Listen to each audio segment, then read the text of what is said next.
عليكم، ازيكم يا اصحابي؟ اهلا بيكم في قناتي سوير ستايل. النهارده هنعمل مع بعض شنطه للبنات في العيد. سهله جدا، يا رب تعجبكم. يلا نبدا. احنا هنحتاج بس فوم بلونين يكونوا مختلفين عن بعض. انت اختاري الالوان اللي انت تحبيها. بعد كده هنجيب ورقه ونتنيها، وهنجيب مقص ونبتدي نقص نص حجم الشنطه اللي احنا عايزينها، يعني علشان احنا تانيين الورقه علشان الحجم يطلع مظبوط. هنبتدي نقصها بالشكل ده.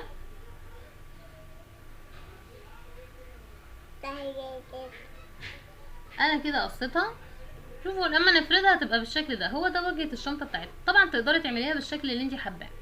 هنحط الورقة على الفوم ونبتدي نحدده. طبعا انت لو ايدك شاطرة في القص ممكن تقصي على الفوم على طول. انا كده حددته، قصيناها، وهنعمل واحدة كمان زيها بالظبط. بعد كده هنجيب قطعة فوم باللون التاني. دوت هيبقى عرض الشنطة بتاعتنا. انت لو عايزة تخليها اوسع من كده وسعيها او ضيقيها حسب ما انت عايزة. لما نيجي نلزق الفوم هنلزقه على قطعة واحدة، مش نلزقه من البداية، يعني من حوالي نص الشنطة بالشكل ده. هنبتدي نحط الشمع ونلزق عليه شريط الفوم اللي احنا قصيناه. انا كده لزقته. القطعة التانية بقى هنجيب قطعة فوم صغنطوطة بالشكل ده. دي هتبقى الجزء اللي هنقفل بيه الشنطة من فوق. هنلزقه على القطعة التانية بالشكل ده، ده اللي هو ظهر الشنطة. وبعدين نلزق القطعتين على بعض. انا كده لزقتهم. هنجيب قطعة فوم مربعة باللون اللي هو الاساسي بتاعنا، ونبتدي نقص الكيرفات بتاعتها عشان ما تبقاش حادة. هنحط نقطة شمع في النص ونتنيهم على بعض كده.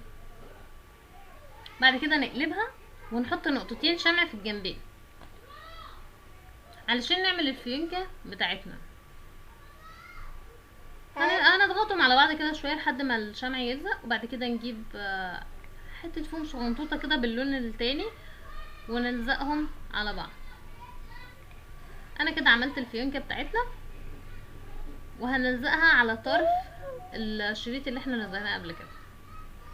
ده بقى شكلها. بعد كده هنجيب شريط فوم يكون ارفع شوية من اللي استخدمناه قبل كده، ونلزقه بالشكل ده عشان نعمل ايد الشنطة. طيب كده شكل الشنطة بتاعتنا، بس احنا محتاجين انها تتقفل. هنقفلها بايه؟ ديت اسمه سكوتش، بيجي من عند بتاع الخردوات، المتر بحوالي 2 جنيه. طبعا انت مش محتاجه غير تنتوفه صغنطوطه بالشكل ده. هتلزقي جزء على الجزء المتحرك بتاعنا، والجزء التاني على الشنطه على اساس يقفلوا في بعض. لو مش عندك ممكن تعمليه بالكبسونه بتاعه الملابس. لو مش عندك ممكن تقصي جزء في الفوم نفسه وتعمليه بالزرار، يعني ما توقفيش نفسك، عادي جدا. ده شكله كده بعد ما نقفل. هنجيب بقى اي شكل نزين بيه، ولو عايزه تسيبيها كده برضو عادي. انا حبيت احط عليها قلوب، حطيت 3 قلوب بالشكل ده. وده كده بقى شكلها بعد ما خلصت. حطيت فيها شويه حاجات من الاولاد بيحطوها، حطيت توكه ومناديل والمصروف بتاعهم، مش عارفه بيحطوا ايه فيها بصراحه. وده كده الشكل بتاعها.